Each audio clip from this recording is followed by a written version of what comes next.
Okay, properties of boric acid. ठीक है, last lecture में हमने बोरिक एसिड, उसकी सिंथेसिस के कमर्शियली उसको किस तरह से प्रिपेयर किया जाता है, अब प्रॉपर्टीज है। ठीक है, बोरिक एसिड से वैसे आपके ऑर्थोबोरिक, मेटाबोरिक, टेट्राबोरिक, लेकिन बोरिक एसिड नॉर्मली हम उससे हमारा मतलब होता है H3BO3। ठीक है, ऑर्थोबोरिक एसिड ही। ठीक, अब boric acid is a white lustrous crystalline solid. जैसे आपके पास बोरेक्स है, ठीक है, वाइट सा। लस्ट्रस क्या होता है, जैसे सोप होता है, सोपी टच, स्लिपरी। ठीक है, उसको हम कहते हैं लस्ट्रस। ठीक है, तो इसी तरह का जो बोरिक एसिड है वो भी व्हाइट कलर का लस्ट्रस क्रिस्टलाइन सॉलिड है, हैविंग अ सॉफ्ट सोपी touch, very slightly in cold water, soluble in cold water but Fairlie soluble in hot. वही जिस बोरेक्स का था उस वैसे ही आपके पास बोरिक एसिड है कि अगर हॉट वाटर हो, टेम्परेचर यानी टेम्परेचर डिपेंडेंट इसकी सॉल्युबिलिटी है, टेम्परेचर आप ज़्यादा कर दोगे तो वाटर सॉल्युबल है। अगर कोल्ड वाटर लेते हैं, रूम टेम्परेचर पे वाटर है या उससे भी कम, तो ये स्पेरिंगली सॉलिड, बहुत कम अमाउंट जो है बोरिक एसिड की वाटर के अंदर डिजोल्व होगी। ठीक, second property, it is volatile in steam. Volatile in steam यानी कि वही बात है, वोलेटाइल स्टीम क्या है, हॉट वाटर। ठीक है, यानी कि वाटर आपके पास गैशियस स्टेट में, वेपर स्टेट में, तो इसमें ये वोलेटाइल है। वोलेटाइल यानी कि बोरिक एसिड जो है वो इवेपोरेट हो जाएगा। उसके बाद third point, it reacts with ethyl alcohol forming ethyl borate. ये थोड़ा सा ऑर्गेनिक जैसे इथाइल अल्कोहल के साथ रिएक्शन करेगा, C2H5OH। ठीक है, अगर ये आपस में रिएक्ट करेंगे तो अल्कोहल्स का हमने पढ़ा था कि अल्कोहल्स की किस तरह से होता है, या तो CO बॉन्ड ब्रेकेज हो रहा होता है या OH बॉन्ड ब्रेक हो रहा होता है। तो यहाँ पे इथाइल अल्कोहल जो है अपना कार्बन ऑक्सीजन बॉन्ड ब्रेक करेगा, तो पीछे क्या पार्ट रह जाएगा, सिर्फ ये वाला C2H5। ठीक है, C2H5 यहाँ से, ठीक है, और यहाँ से ये BO3, ये जो BO3 वाला सिर्फ पार्ट है ना, सिर्फ BO3। ठीक है, ये इसके साथ रिएक्ट करके ये आपके पास इथाइल बोरेट बन जाएगा। इथाइल बोरेट, यहाँ से OH ग्रुप, अल्कोहल का OH ग्रुप, और ये बोरिक एसिड का हाइड्रोजन, ये आपस में रिएक्ट करके आपके पास वाटर मॉलिक्यूल बन जाएंगे। ठीक है, तो ये आपके पास, उसके बाद है व्हेन हीटेड स्ट्रांगली। अच्छा, अब बोरिक एसिड का ऐसे है कि बोरिक एसिड के अंदर से अगर आप वाटर ऐड करते जाओ, बोरिक एसिड के अंदर अगर आप वाटर को ऐड करते जाते हैं तो क्या होता है कि बाकी सारे एसिड्स बनते जाएगा। ठीक है, अब when heated strongly it swells to frothy mass losing water molecules. अगर आप बोरिक एसिड को हीट करना शुरू कर देंगे, यानी कि इसमें से वाटर मॉलिक्यूल्स को रिमूव करते जा रहे हैं, तो ये पहले 100 डिग्री सेल्सियस के ऊपर क्या होगा, इसमें से जब वाटर रिमूव हो रहा है तो ये मेटाबोरिक एसिड में कन्वर्ट हो रहा है। ठीक है, उसके बाद मेटाबोरिक यानी कि बोरिक एसिड को आपने फर्दर हीट कर रहे हैं, 140 पे हाई टेम्परेचर कर दिया है। अब क्या होगा, यहाँ पे अगर आपकी बुक में HBO लिखा है तो इसको सही कर लें, HBO2। ठीक है, मेटाबोरिक एसिड है। मेटाबोरिक एसिड यानी कि आप इसको बोरिक एसिड को ही 140 के ऊपर अब हीट करेंगे तो ये कन्वर्ट हो जाएगा टेट्राबोरिक एसिड में। ठीक है, आप इसको फर्दर हीट करेंगे, रेड हॉट यानी कि बहुत हाईली हीट करेंगे तो ये कन्वर्ट हो जाता है बोरिक एनहाइड्राइड में। ठीक है, ये वाले ही रिएक्शंस, ये इनवर्स भी होता है, रिवर्स डायरेक्शन में भी चलता है, यानी कि अगर आप मेटाबोरिक के अंदर वाटर को ऐड करेंगे तो ये बोरिक एसिड बन जाएगा। ठीक है, टेट्राबोरिक एसिड के अंदर वाटर को ऐड करेंगे तो ये इस तरह से, ये रिवर्स डायरेक्शन में भी चलते हैं रिएक्शन। ठीक है, रिवर्स डायरेक्शन में हमने इसको कल पढ़ा था कि ये किस तरह से है, ये वाले कि आपका बोरिक एसिड के अंदर वाटर को ऐड किया था तो बोरिक एसिड। आज हम ये पढ़ रहे हैं कि बोरिक एसिड को स्ट्रांगली हीट कर रहे हैं तो उसमें से वाटर रिमूव करते हुए ये रिएक्शन आपके पास, अब ये वाले प्रोडक्ट्स हम पढ़ रहे हैं। ठीक है, तो ये टू वे है, यानी कि ये रिवर्सिबल रिएक्शन है आपके पास। ठीक, उसके बाद फिफ्थ पॉइंट ये है कि आपके पास जो बोरिक एसिड है ये वीक एसिड है। ठीक है, हम कल से ये पढ़ते आ रहे हैं कि जो बोरिक एसिड है वो आपका वीक एसिड है। वीक एसिड का मतलब ये है कि आयनाइज बहुत कम होता है। अगर आप बोरिक एसिड को वाटर में डालते हैं तो यहाँ पे थ्री एसिड क्या होता है, प्रोटॉन डोनर। ठीक है, तो यहाँ पे इसके पास कितने प्रोटॉन है, कितने हाइड्रोजन है, 3। ये 3 लूज करता, अगर ये 3 के 3 लूज कर देता तो ये आपके पास स्ट्रॉन्ग एसिड होता। ठीक है, लेकिन इसके पास 3 हाइड्रोजन होने के बावजूद भी ये सिर्फ एक हाइड्रोजन लूज करता है, इसलिए इसको हम कहते हैं ये मोनोबेसिक एसिड है। ठीक है, यानी कि वन, सिर्फ एक प्रोटॉन लूज कर रहा है। ठीक, तो इस वजह से ये आपके पास वीक एसिड है। लेकिन अगर आप सल्फ्यूरिक एसिड की बात करते हैं ना, सल्फ्यूरिक एसिड का फॉर्मूला होता है H2SO4। इसका मतलब है सल्फ्यूरिक एसिड के पास 2 हाइड्रोजन है। अगर आप उसको वाटर के साथ रिएक्शन करवाओगे तो वो अपने 2 के 2 प्रोटॉन जो हाइड्रोजन है उनको लूज कर देता है, इस वजह से आपका सल्फ्यूरिक एसिड स्ट्रॉन्ग एसिड है। लेकिन बोरिक एसिड 3 हाइड्रोजन होने के बावजूद भी सिर्फ एक लूज करता है, इस वजह से आपके पास वीक एसिड है। ठीक। Its solution has no effect on methyl orange although it turns blue litmus red. तो ये उसकी हम आप जब भी एसिड का पढ़ते हैं तो एसिड के कुछ टेस्ट होते हैं कि जो मिथाइल ऑरेंज या फिनोफ्थलीन इंडिकेटर्स हैं, ठीक है, उनके साथ रिएक्शन करता है तो हमें पता चलता है। ये वीक एसिड है, इतना वीक एसिड है कि मिथाइल ऑरेंज के साथ रिएक्शन नहीं शो करता, लेकिन although it turns blue litmus red, लेकिन लिटमस पेपर को ये इफेक्ट करता है, ब्लू लिटमस को ये रेड में कन्वर्ट कर देता है। इसका मतलब है ये एसिडिक है लेकिन वीक एसिड है। उसके बाद नेक्स्ट है जी इसकी प्रॉपर्टी कि it is partially neutralised by caustic soda to give borax. ठीक है, कास्टिक सोडा क्या होता है? Sodium hydroxide. सोडियम हाइड्रोक्साइड आपके पास हो गया अल्कली, ठीक है, सोडियम हाइड्रोक्साइड ये अल्कली हो गई। बोरिक एसिड एसिड है, ऑल्दो ये वीक है, ठीक है। एसिड और बेस जब भी रिएक्ट करते हैं तो आपके पास सॉल्ट और वाटर बनता है, तो अब यहाँ पे आपके पास इसी तरह से बोरेक्स बनेगा, ठीक है, ये बोरेक्स बन गया और साथ में वाटर, तो ये रिएक्शन हुआ न्यूट्रलाइजेशन, लेकिन ये पार्शली न्यूट्रलाइज हुआ है। रीजन ये है कि जो एसिड है वो बहुत वीक एसिड है और ये स्ट्रॉन्ग बेस है, ठीक, लेकिन होगा रिएक्शन, लेकिन ये आपके पास पार्शली न्यूट्रलाइज हुआ है, बोरेक्स बन गया और वाटर। ये रिएक्शन आपने बोरेक्स की सिंथेसिस में भी पढ़ा है, ठीक है, तो ये रिएक्शन अब यहाँ पे रिपीट हो रहा है। उसके बाद नेक्स्ट है जी when boric acid is neutralized by soda ash. ये वाला रिएक्शन भी बोरेक्स की सिंथेसिस में पढ़ा था। आप बोरिक एसिड और सोडियम हाइड्रोक्साइड का भी करवा सकते हैं, बोरिक एसिड और सोडियम कार्बोनेट का भी करवा सकते हैं। अब क्या होगा कि बोरेक्स बनेगा, वाटर बनेगा, क्योंकि कार्बोनेट है तो इस वजह से कार्बन डाइऑक्साइड भी रिलीज होगी, ठीक है, तो ये भी आपके पास जो रिएक्शन है ये न्यूट्रलाइजेशन का है। उसके बाद नेक्स्ट है जी पॉइंट कि boric acid being a weak acid can not be titrated with alkalis. आप लोगों ने फर्स्ट ईयर के अंदर प्रैक्टिकल्स किए थे टाइट्रेशन के, एसिड और बेस, उसके अंदर आप फिनोफ्थलीन यूज करते हैं एज अ इंडिकेटर, ठीक है। अब यहाँ पे एसिड और बेस की अगर आप टाइट्रेशन करवाओगे तो ये बहुत वीक एसिड है, ये डायरेक्टली टाइट्रेट नहीं होगा, ठीक। अगर आप इसके अंदर थोड़ी सी ग्लिसरॉल डाल दो, ग्लिसरॉल हमने ऑर्गेनिक वाले पार्ट में पढ़ी थी, ग्लिसरॉल क्या होती है? डाइओल, यानी इथाइलिन डाइओल, दो टू कार्बन, ठीक है, और दोनों कार्बन के ऊपर अगर OH ग्रुप हो तो हम उसको कहते हैं ग्लिसरॉल, ठीक। अगर आप ग्लिसरॉल की प्रेजेंस के अंदर टाइट्रेशन करवाओगे बोरिक एसिड की तो तब ये टाइट्रेट होगा और आप इंडिकेटर यूज करेंगे फिनोफ्थलीन, ठीक है, एज एन इंडिकेटर, क्योंकि मिथाइल ऑरेंज के साथ ये रिएक्शन नहीं करता, इस वजह से आप इंडिकेटर इसमें फिनोफ्थलीन यूज करोगे। अगर ग्लिसरॉल ऐड करवाएंगे तभी ये टाइट्रेट होगा, ठीक। यहाँ पे ये 9 प्रॉपर्टीज थी। अब इसके आ जाते हैं यूजेस। यूजेस बोरिक एसिड के कि boric acid is use in medicine. अच्छा, मेडिसिन में किस तरह की यूज होता है? एंटीसेप्टिक, एंटीसेप्टिक यानी कि जर्म्स को किल करने के लिए यूज होता है। Dusting, for example dusting powder, boric ointment, ointment भी यही होता है, कोई चीज कभी जल जाती है खुदा खासा उस पर ये होता है कि जर्म्स का अटैक हो जाता है, ठीक है, क्योंकि वहां से स्किन रिमूव हो जाती है, तो वहां पे भी आप ये बोरिक ऑइंटमेंट यूज करते हैं, ठीक है, यानी कि एंटीसेप्टिक है। या boric solution is use in I wash, अगर आईज को वॉश करने के लिए कभी आई में कोई डस्ट चली जाए तो उसके लिए भी आप बोरिक सोल्यूशन यूज किया जाता है, ठीक है। It is use in pottery as a glaze because borate glazes are more fusible than silicate. अच्छा, ये क्या है? पोट्री क्या होती है? मिट्टी के, ठीक है। अगर आप सिलिकेट, वैसे सिलिका क्या है? मिट्टी है, सैंड है, अगर आप उससे ज्यादा अच्छे ये बोरेट्स के होते हैं, बोरॉन यानी बोरिक एसिड के। रीजन क्या है? क्योंकि इनकी possesses higher coefficient of expansion, ये एक्सपैंड हो सकते हैं, अगर आप इसको हीट करोगे थोड़ा सा एक्सपैंड हो सकते हैं, लेकिन अगर आप मिट्टी के जो सिलिकेट्स ग्लेसेस हैं उनके बनाते हैं तो क्या होगा? अगर आप उसको हीट करोगे तो ब्रेक हो जाएगा, उसका कोफिशिएंट ऑफ एक्सपेंशन, वो एक्सपैंड होने की उसके पास नहीं है कैपेसिटी, ठीक है, तो ये पोट्री में भी यूज होता है।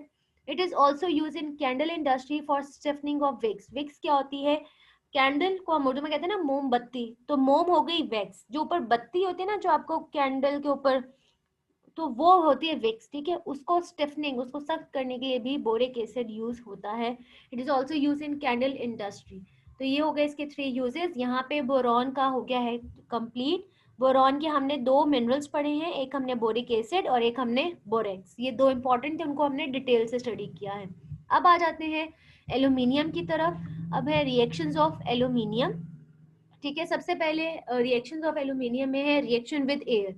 एयर क्या होती है? ऑक्सीजन होगी, नाइट्रोजन होगी, ये मेनली एयर के अंदर ये 2 गैसेस होती हैं, ऑक्सीजन और नाइट्रोजन, ठीक है। तो इसका मतलब है रिएक्शन हम करवा रहे हैं एल्यूमिनियम का ऑक्सीजन के साथ। अच्छा जी, When a piece of aluminium sheet is exposed to moist air जिसके अंदर थोड़ा सा moisture होगा, water भी है, water vapors हैं, ठीक है, it acquires a thin continuous coating of aluminium oxide. तो aluminium sheet क्या होगी, जब आप air के साथ expose कर रहे हैं तो वो convert हो जाएगी aluminium oxide में. एक aluminium oxide की यानी Al2O3 की उसके ऊपर एक layer बन जाती है, ठीक है. एल्यूमिनियम की शीट के ऊपर एल्यूमिनियम ऑक्साइड की एक लेयर बन गई, जिसकी वजह से अब इसके ऊपर फर्दर अटैक नहीं हो पाएगा. क्यों? कोटिंग बन गई है ना, एक कोट सा आ गया है, which prevent further attack on metal by atmospheric oxygen and water under normal conditions. ठीक है, अब जब एल्यूमिनियम शीट के ऊपर अब एल्यूमिनियम ऑक्साइड की कोटिंग बन गई है, अब इसके ऊपर फर्दर अटैक नहीं होगा, ना एटमॉस्फेरिक ऑक्सीजन का ना वाटर का. ठीक है, यही चीज जो है इसके ऊपर जो एल्यूमिनियम ऑक्साइड की क्लियर बन जाने, इसका एक बेनिफिट क्या होता है, because of this aluminium sheets are said to be corrosion free. ठीक है, आप लोगों ने फर्स्ट ईयर में पढ़ा होगा कि कोरिजन क्या होती है, जब मेटल्स के ऊपर ऑक्साइड्स या किसी चीज की लेयर आ जाती है उसको हम कहते हैं कोरिजन. ठीक है, अगर स्पेसिफिकली आयरन के ऊपर हो तो हम उसको कहते हैं रस्टिंग. ठीक है, और किसी मेटल के ऊपर इस तरह के लेयर्स बन जाए उसको हम कहते हैं कोरिजन. तो एल्यूमिनियम शीट्स जो है, एल्यूमिनियम की जो शीट्स है उनके ऊपर कोरिजन नहीं होती. ठीक है, वो खराब नहीं होती. रीजन क्या है, क्योंकि वो अपने ऊपर एक लेयर बना लेते हैं एल्यूमिनियम ऑक्साइड की. ठीक है, जिस वजह से इसके ऊपर किसी और चीज का फर्दर अटैक नहीं हो पाता और वो आपकी जो शीट है वो प्रोटेक्ट रहती है, उसके ऊपर वो खराब नहीं होती. ठीक है, अच्छा जी, अब से इसके साथ ही रिएक्शन विद एयर में ही, however if the aluminium powder, अभी तो थी एल्यूमिनियम शीट की बात, अगर आप एल्यूमिनियम पाउडर भी ले लो, उसको हीट करते हैं 100 डिग्री सेल्सियस या above, the metal will react with air to form aluminium oxide. अगर आप एल्यूमिनियम का पाउडर ले रहे हैं, उसको भी आप हीट करते हो, तब भी वो हीट करने का मतलब क्या है, उसको ऑक्सीजन के साथ रिएक्शन करवा रहे हो. ठीक है, तब भी क्या होगा, एल्यूमिनियम ऑक्साइड बनेगा और एल्यूमिनियम नाइट्राइड. ठीक, एल्यूमिनियम पाउडर का जब रिएक्शन करवाते हैं तो एल्यूमिनियम ऑक्साइड और एल्यूमिनियम नाइट्राइड फॉर्म होते हैं. The reaction is accompanied by, और साथ में क्या होगी, हीट इवॉल्व होती है और इंटेंस वाइट लाइट. ठीक है, जब एल्यूमिनियम पाउडर का आप रिएक्शन करवाते हो हाई डिग्री पे, 800 डिग्री पे, तो इससे क्या होगा, एल्यूमिनियम ऑक्साइड और एल्यूमिनियम नाइट्राइड बनेंगे. साथ में क्या होगा, हीट एनर्जी इवॉल्व होगी यानी रिलीज होगी, और इंटेंस वाइट लाइट यानी कि एक वाइट लाइट भी प्रोड्यूस होती है. ये जो प्रॉपर्टी है ये यूज होती है फ्लैश लाइट फोटोग्राफी में. ठीक है, जब भी हम कोई पिक लेते हैं जिसमें हम फ्लैश लाइट ऑन करते हैं तो उसमें बेसिकली यही होता है कि एल्यूमिनियम का जो पाउडर है वो हीट अप होता है और क्या होगा, व्हाइट लाइट एक प्रोड्यूस होती है. जब आप पिक्चर्स लेते हैं फ्लैश लाइट, ठीक है, तो ये फ्लैश लाइट इस तरह से प्रोड्यूस हो रही होती है. ठीक है, तो यहाँ पे एल्यूमिनियम का पाउडर यूज होता है. ठीक, एल्यूमिनियम शीट का फायदा हो गया कि एल्यूमिनियम ऑक्साइड वो कोरिजन फ्री हो जाती हैं. अगर एल्यूमिनियम का पाउडर आप लेते हैं, उसको हाई डिग्री पे हीट करते हैं, तो उसका फायदा क्या होगा, आपके पास फ्लैश लाइट फोटोग्राफी में ये यूज होता है. ठीक है, इसका फर्स्ट हो गया पॉइंट. यहाँ पे उन्होंने रिएक्शन बताया हुआ है कि एल्यूमिनियम का ऑक्सीजन के साथ रिएक्शन एल्यूमिनियम ऑक्साइड, नाइट्रोजन के साथ रिएक्शन तो aluminium nitride, because of its ability to combine with both oxygen and nitrogen, यानी एल्यूमिनियम ऑक्सीजन और नाइट्रोजन के साथ कंबाइन हो रहा है. अब इसका क्या बेनिफिट है, the metal is often use, अब जो एल्यूमिनियम मेटल है ये यूज होती है अगर मोल्टन मेटल्स, मोल्टन मेटल्स जो मेटल्स हैं, आपने हम अभी तक जितनी मेटल्स पढ़ी हमने पढ़ा है कि नेचर में वो इंडिपेंडेंटली एग्जिस्ट नहीं करती कंबाइंड फॉर्म में. तो जब भी हम इनकी एक्सट्रैक्शन करवा रहे होते हैं मेटल हमारी मेल्ट हो जाती है, उसके अंदर एयर बबल्स बन जाते हैं. उन एयर बबल्स को रिमूव करने के लिए आप वहां पे एल्यूमिनियम यूज कर लोगे. एल्यूमिनियम क्या करेगा, रिएक्शन करेगा ऑक्सीजन के साथ, एल्यूमिनियम रिएक्शन करेगा नाइट्रोजन के साथ, तो एयर बबल्स को रिमूव कर देगा. ठीक है, तो ये इनका एडवांटेज हो गया कि मोल्टन मेटल्स में से ये एयर बबल्स को रिमूव करता है एल्यूमिनियम. और क्या करता है, salt solutions corrode aluminium badly. अच्छा जी, सो जो salt solution for example sodium chloride है या पोटेशियम क्लोराइड है, वो क्या करते हैं, कोरोड एल्यूमिनियम, कोरोड यानी खराब करते हैं एल्यूमिनियम को. ठीक है, बहुत बुरी तरह. इसलिए so aluminium and aluminium alloys are not suitable for marine use. ठीक है, मेरीन यूज जो आपका इक्वेटिक जो है, वहां पे पानी के अंदर मेरीन जहाँ पे सॉल्ट बहुत ज्यादा होता है, उस पानी के अंदर सॉल्ट बहुत ज्यादा है, तो वहां पर आपने एल्यूमिनियम या एल्यूमिनियम के एलॉय, एलॉय क्या होता है, मिक्सचर ऑफ टू मेटल्स, यानी एल्यूमिनियम के साथ आपने कोई और मेटल मिक्स करके भी कुछ आपने चीज बनाई हुई है, तो वहां पे क्या होगा, वो बुरी तरह खराब, यानी कि अगर आपने शिप्स बनानी है, आपकी बोट्स हैं, ठीक है, कुछ भी आप इस तरह की चीज बना रहे हैं जो मेरीन में आपने यूज करना है, वो एल्यूमिनियम का नहीं होना चाहिए। अगर एल्यूमिनियम का होगा तो वो बुरी तरह चीज खराब हो जाएगी। ठीक है, तो एल्यूमिनियम की जो आपकी चीजें हैं वो हमारी अर्थ लैंड के ऊपर बहुत सूटेबल हैं। अगर आपने एल्यूमिनियम शेड्स बनाने हैं, आपने एल्यूमिनियम की कोई कार बनानी है, तो रस्टिंग नहीं होती, ये फायदा है। लेकिन आपने मेरीन यूज के अंदर एल्यूमिनियम को यूज नहीं कर सकते। ठीक, अब नेक्स्ट प्रॉपर्टी रिएक्शन है रिएक्शन विद नॉन मेटल्स। क्योंकि एल्यूमिनियम खुद मेटल है तो इसका नॉन मेटल्स के साथ रिएक्शन, जैसे heated aluminium combines with halogen, sulphur, nitrogen, phosphorus, carbon. ठीक है, और इसमें भी क्या होगी, हीट एनर्जी इवॉल्व होगी, यानी कि रिलीज हो रही है एल्यूमिनियम क्लोरीन के साथ रिएक्शन करके एल्यूमिनियम क्लोराइड। ठीक है, और अगर एल्यूमिनियम आपका मेटल है, हाइड्रोजन आपके पास नॉन मेटल है, अगर ये आपस में रिएक्शन करते हैं तो यहाँ पे एल्यूमिनियम हाइड्राइड बनेगा। ठीक है, तो एल्यूमिनियम जो है नॉन मेटल्स के साथ भी रिएक्शन करता है। उसके बाद आ जाता है reaction with acid and alkalis. अच्छा, एल्यूमिनियम जो है वो एम्फोटेरिक नेचर का। एम्फोटेरिक नेचर क्या होती है, जो एसिड के तौर पे भी एक्ट करती है, बेस के तौर पे। अगर उसके सामने बेस कोई हो तो वो एसिड की तरह बिहेव करेगी, अगर उसके सामने कोई एसिड है, ठीक है, तो बेस की तरह, और अगर बेस है तो एसिड की तरह वो एक्ट करती है, यानी एम्फोटेरिक नेचर है। ठीक, it dissolves in both acid and bases with the liberation of hydrogen gas. अगर एसिड और बेस दोनों के साथ रिएक्ट करेगी और हाइड्रोजन गैस इसने इवॉल्व करनी है। ठीक, अच्छा, ये डाइल्यूट के साथ इतना, अगर डाइल्यूट एसिड ले रहे हैं तो उनके साथ इतना रिएक्ट नहीं अच्छा करती जितना कंसंट्रेटेड हाइड्रोक्लोरिक एसिड है या कंसंट्रेटेड सल्फ्यूरिक एसिड है उनके साथ ज्यादा करती है। ठीक है, और हाइड्रोजन गैस, अच्छा जी, अब जिस तरह ये एल्यूमिनियम हाइड्रोक्लोरिक एसिड के साथ रिएक्शन कर रहा है तो हाइड्रोजन गैस क्यों इवॉल्व हो रही है, क्योंकि एसिड, अब यहाँ पे ये एसिड है, ठीक है, और एसिड क्या होती है, प्रोटॉन डोनर, तो इसने यहाँ से हाइड्रोजन रिमूव होगा एज अ हाइड्रोजन गैस, और एल्यूमिनियम और क्लोरीन आपस में रिएक्शन करके एल्यूमिनियम क्लोराइड। ठीक है, अगर आप डाइल्यूट लोगे तो इतना अच्छा रिएक्शन शो नहीं करता, आपने इसको जो है कंसंट्रेटेड लेंगे तभी ये रिएक्शन अच्छा होगा। उसके बाद जी, aluminium does not react with, वही डाइल्यूट सल्फ्यूरिक एसिड के साथ रिएक्शन नहीं करता। आपने कंसंट्रेटेड सल्फ्यूरिक एसिड लेना है, कंसंट्रेटेड सल्फ्यूरिक एसिड लोगे तो साथ में क्या है, हाँ, वाटर प्रोड्यूस हो रहा है और सल्फर डाइऑक्साइड प्रोड्यूस होगी। ठीक, और अगर अब नाइट्रिक एसिड के साथ की किसी भी कंसंट्रेशन पे रिएक्शन नहीं करता, हाइड्रोक्लोरिक एसिड के साथ कंसंट्रेटेड फॉर्म में, सल्फ्यूरिक एसिड के साथ हॉट कंसंट्रेटेड सल्फ्यूरिक एसिड होगा, लेकिन नाइट्रिक एसिड किसी भी कंसंट्रेशन के ऊपर ये नाइट्रिक एसिड के साथ रिएक्शन नहीं करता। उसकी रीजन क्या है, because of the formation of protective layer of aluminium oxide, क्योंकि एल्यूमिनियम ऑक्साइड अपनी एक लेयर बना लेता है, फिर एल्यूमिनियम फर्दर किसी के साथ रिएक्शन ही नहीं शो करता। ठीक है, अच्छा जी, अब इसका एडवांटेज क्या है कि नाइट्रिक एसिड और एल्यूमिनियम आपस में रिएक्शन नहीं करते। इसका एडवांटेज ये होता है कि nitric acid is therefore frequently transported in aluminium containers. अगर हमने नाइट्रिक एसिड को कहीं फैक्ट्री से किसी लैब में ट्रांसफर करना है तो नाइट्रिक एसिड को जो हम कंटेनर लेते हैं वो एल्यूमिनियम का कंटेनर होता है। ठीक है, एल्यूमिनियम, क्योंकि एल्यूमिनियम और नाइट्रिक एसिड आपस में बिल्कुल भी रिएक्शन नहीं करते। ठीक है, तो अगर हमें ट्रांसपोर्टेशन करनी हो नाइट्रिक एसिड की तो हम एल्यूमिनियम कंटेनर्स यूज करते हैं।